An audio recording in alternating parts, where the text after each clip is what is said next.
प्रभु जी राधे राधे। पूजहि विप्र सकल गुणहीना, शूद्र न पूजऊं वेद प्रवीणा। इस चौपाई को प्लीज समझा दीजिए। भगवान तो भक्ति से नीचों के घर भी आते हैं। बहुत बढ़िया। आज मैंने एक वीडियो भी शेयर किया है, मैंने। श्री राम गुरु जी के पास बैठे हैं तो निषाद खड़े हुए हैं। तो निषाद से गुरु जी ने बोला कि आओ बैठो निषाद। निषाद ने कहा अरे हम तो नीच जाति से हैं, हम तो जंगली लोग हैं, इस टाइप से कुछ कहा, और हम इनके बगल में कैसे बैठ सकते हैं।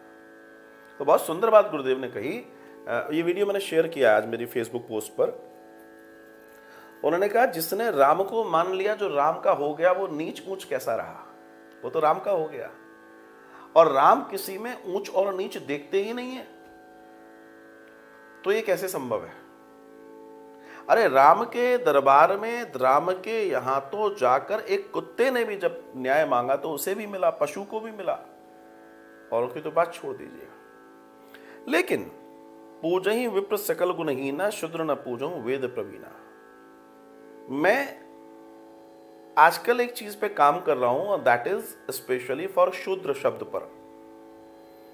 मैं शूद्र शब्द पर काम कर रहा हूं इस समय, और बहुत जल्दी एक वीडियो आप सबको देने वाला हूं। सबसे पहले आपको यह समझना पड़ेगा, यह जानना पड़ेगा, तथ्यों के आधार पर मैं उस वीडियो को लेकर आ रहा हूं कि शूद्र कौन। उसका टाइटल भी यही है, शूद्र कौन, विद क्वेश्चन मार्क।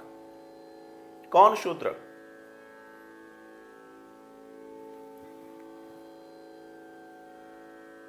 सनातन में जाति की चर्चा नहीं है, मनुष्य जाति की चर्चा है।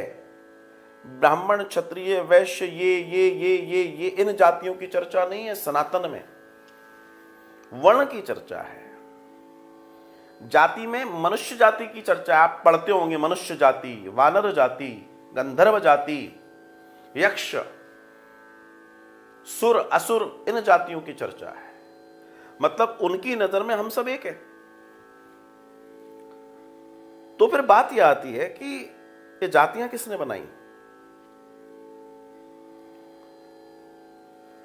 जब 4 वर्णों के आधार पर व्यक्ति को बांट दिया गया और यह कह दिया गया कि जिसको जब चाहे वर्ण चेंज करना है वो कर सकता है। जी हां, ये हमारे यहां लिखा है। भारत के संविधान में एक बार अगर आप, सपोज जो आपने प्रश्न किया, अगर आप शूद्र हैं तो शूद्र ही रहेंगे। और मनुस्मृति के सिद्धांत के अनुसार मनु महाराज कहते हैं कि अगर कोई व्यक्ति अपने कर्मों से महान कर्म करता है तो ब्राह्मण हो सकता है। तो मैं पूछता हूं, अगर तुम्हें ऐसे ही आजकल जो जला रहे हैं, संविधान जलाओ ना, क्यों नहीं जलाते हो? नहीं जलाओगे, पता है क्यों? क्योंकि उससे आप हेट स्पीच नहीं करवा सकते, उससे आप कुछ विशेष वर्गों का, विशेष लोगों को टारगेट नहीं कर सकते। एक व्यक्ति है जो कि मुस्लिम है, उसने मुंबई बम ब्लास्ट जो हुए थे उन लोगों के ऊपर, दाऊद और अबू सलेम, इन सब के ऊपर एक बुक लिखी। अभी उसने एक बुक और लिखी है, मुझे एग्जैक्ट बुक का नाम ध्यान नहीं आ रहा, but book is related with ब्राह्मण इज द बेस्ट, इस तरह से कुछ के। ही इज अ मुस्लिम। क्यों लिखा है उसने? उसका कारण मैं आपको बताता हूं। उसने कहा इनके पास एक अलग ब्रेन है, और इनका ब्रेन हमेशा लोगों के कल्याण की बात करता है। इनका सम्मान करना चाहिए। मैं उस व्यक्ति का कोट इसलिए दे रहा हूं क्योंकि अगर किसी और ने लिखा होता तो कोई नहीं मानता। तो जो प्रश्न आपका था वो ये कि शूद्र कौन? मैं अब जिस पर काम कर रहा हूं, शूद्र कौन? तो शूद्र कौन? जो मद्यपान करता हो, आप सुनते जाइए, जो मांसाहारी हो, जो व्यभिचारी हो, जो गलत कामों में लिप्त हो, जो गलत कार्य करता हो, जो ईश्वर का निंदक हो,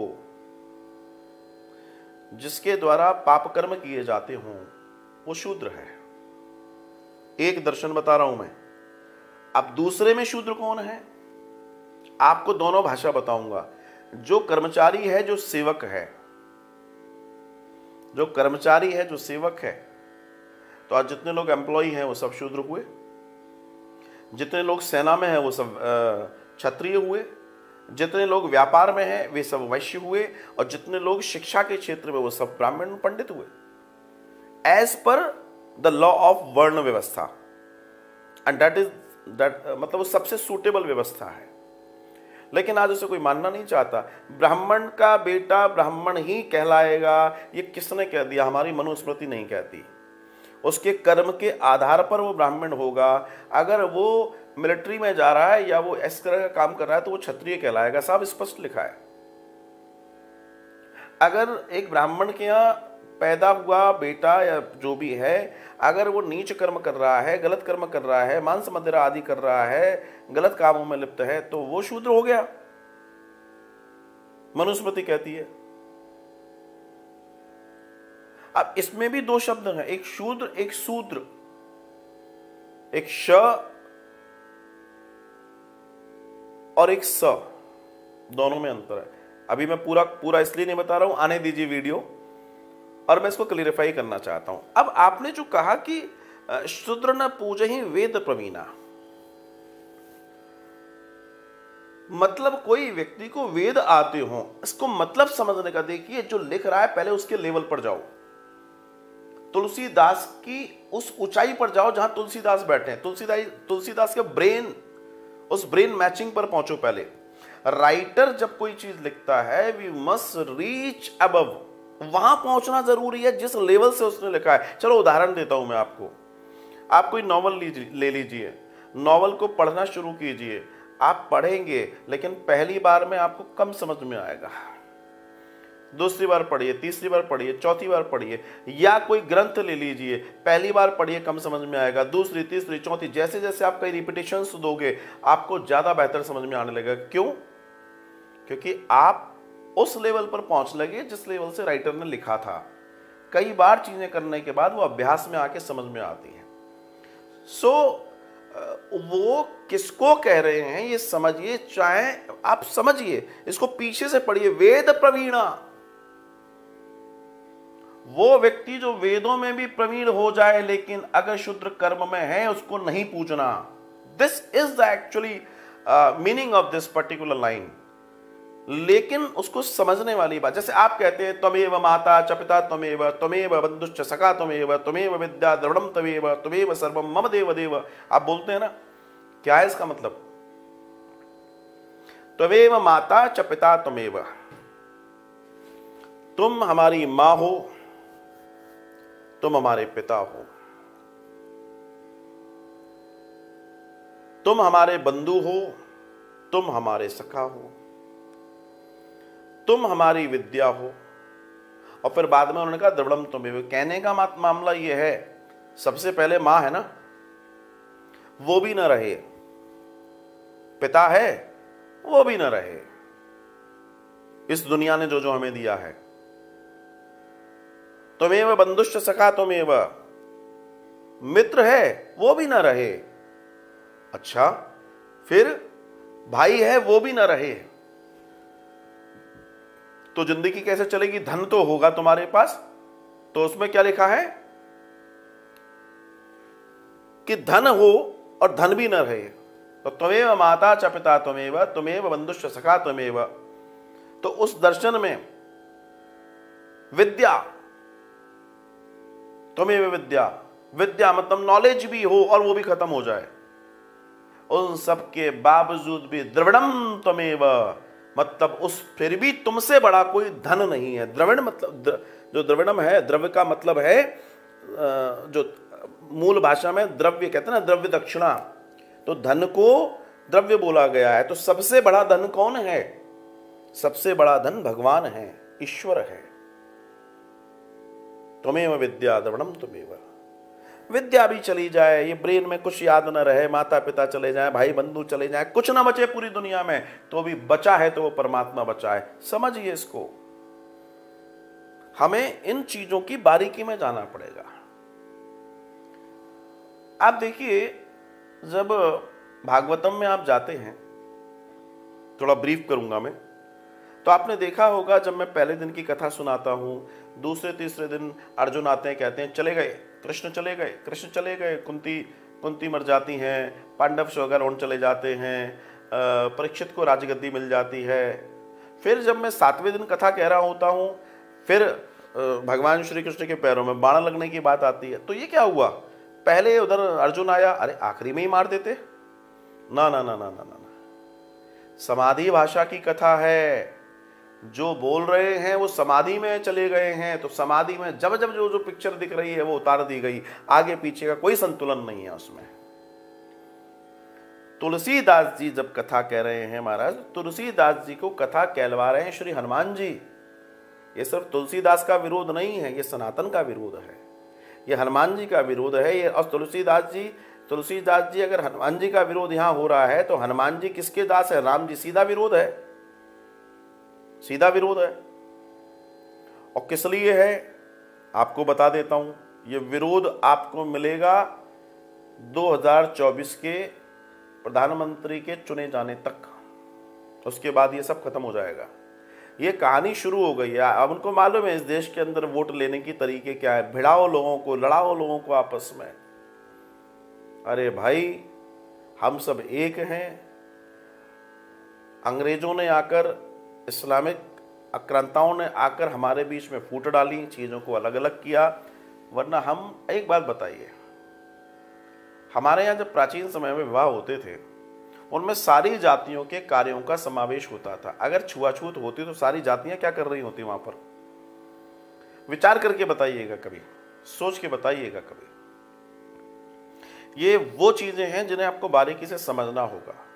हाँ, हुआ है कहीं ना कहीं ऐसी चीज भी है कि लोगों ने अपने ईगो, जैसे अभी बिहार को मैं पढ़ रहा था, तो बिहार में एक समय में बहुत ज्यादा जातिवाद ने और लोगों को, तो जहां भी ये होगा उसका दुष्परिणाम आएगा, या जहां जहां भी ये होता है। हम बचपन से आज इतने उम्र के हो गए, हमारे साथ हर तरीके के, आप लोग भी अगर होंगे 40+ होंगे तो आपको मालूम होगा, हम लोग जब स्कूल में पढ़ते थे, नॉर्मल स्कूल होते थे, सभी जातियों के बच्चे पढ़ते थे, कोई भेद नहीं था, सभी टिफिन खोलकर खाते थे।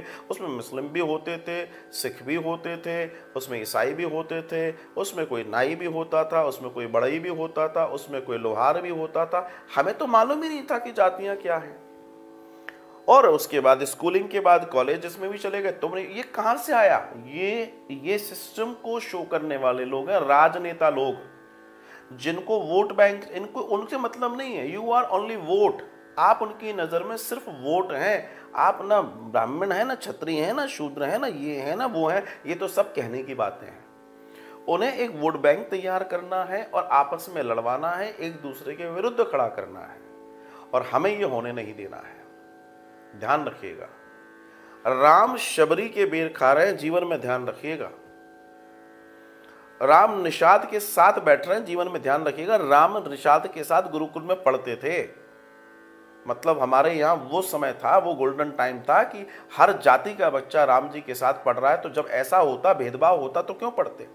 भेदभाव होता तो फिर राम जी वाल्मीकि जी को गुरु क्यों मानते? विचार करके बताइए। हमारे यहाँ कभी जाति की बात नहीं हुई है, हमारे यहाँ हमेशा ज्ञान को पूजा गया है और अज्ञान को कोनाक दिया गया है कि भैया तुम सीखो। लेकिन कोई नहीं समझना चाहे, कोई नहीं जानना चाहे, जिसके सर पे पट्टी बंधी हो और जिसकी आंखों में बिल्कुल कालापन आ गया, उसको हम क्या सिखा सकते हैं? तो ऐसे लोगों का तो तब यहां पर इस बात को समझने की बात है कि पूजहूं शूद्र न पूजहूं वेद प्रवीणा। तो अच्छा, वेद प्रवीण कौन होगा? चलो मैं और पूछता हूं, मैं आपसे एक बात पूछता हूं, शब्दों, थोड़ा संस्कृत के शब्दों का हिंदी शब्दों में भी आप जानते, प्रवीणता का मतलब क्या होता है?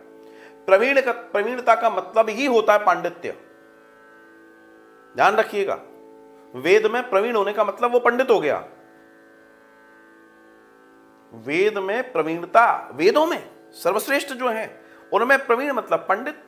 लेकिन अगर उसको बोल दिया गया कि शूद्र ना पूजहूं वेद प्रवीणा, मतलब जो वेद प्रवीण है उसकी नजर वो कौन है? वो शूद्र हो गया। कब? जब उसके कर्म निम्न दर्जे के हो गए, जब वो गलत कार्यों में चला गया। अजामिल को घर से बाहर निकाल दिया, एक गलत स्त्री का साथ उसने पकड़ा तो घर में नहीं रखा, गांव वालों ने बाहर निकाल दिया। क्यों? एक महान पंडित था, वो तो बहुत ज्ञानी था, वो तो बहुत बड़े पिता की संतान था, फिर भी निकाल दिया। हाँ, निकाल दिया क्योंकि उसने गलत कर्म किया था। उसने नीच कर्म कर लिया था, उसने गलत स्त्री के साथ जीवन को जीने की सोच ली थी, हटा दिया गया उसको। यहां तो पक्ष नहीं लिया, यहां पक्ष नहीं लिया जा रहा उसका। आप उठा के देखिए, एक उदाहरण देखिए और देखना पड़ेगा। धुंधकारी के साथ आप देखिए, इतने पाप करे, लेकिन पुण्य की कोई गति आई तो पुण्य मिला, वरना वो तो जा रहा था, प्रेत बन गया था। कहने का तात्पर्य यह है, देखिए हमारे कर्म ही हमें महान और कर्म ही हमें डाउन करते हैं। इसलिए जीवन में ध्यान रखिएगा कि व्यवस्था तो सिर्फ एक ही है, वो मनु महाराज की व्यवस्था है, जिसमें उन्होंने व्यक्ति को कर्म के आधार पर बांटा, ना कि पैदा के आधार पर। उन्होंने कहा, अच्छा आप मनुस्मृति पढ़िएगा। मैं तो कई बार ये सोच रहा हूं मनुस्मृति का ही लेक्चर ले लूं करीब 1-2 महीने, मेरे दिमाग में तो अब ये चल रहा है, क्योंकि ऐसे तो कंफ्यूजन बने ही रहेंगे, लोग न जाने क्या क्या कहेंगे। जितने लोग मनुस्मृति जला रहे हैं, जितने लोग मनुस्मृति जलाते हैं, मेरी गारंटी है 99.99% लोगों ने मनुस्मृति नहीं पढ़ी। मैं कह रहा हूं इस बात को, और पढ़ लेंगे तो जीवन में जलाने की सोच नहीं सकते, ये भी तय मान के चलिएगा। जितने लोग रामचरितमानस जला रहे हैं, इनमें से किसी ने रामचरितमानस क्या, मैं क्या हूं, पहली चौपाई नहीं पढ़ी इन्होंने। बस यही प्रॉब्लम है।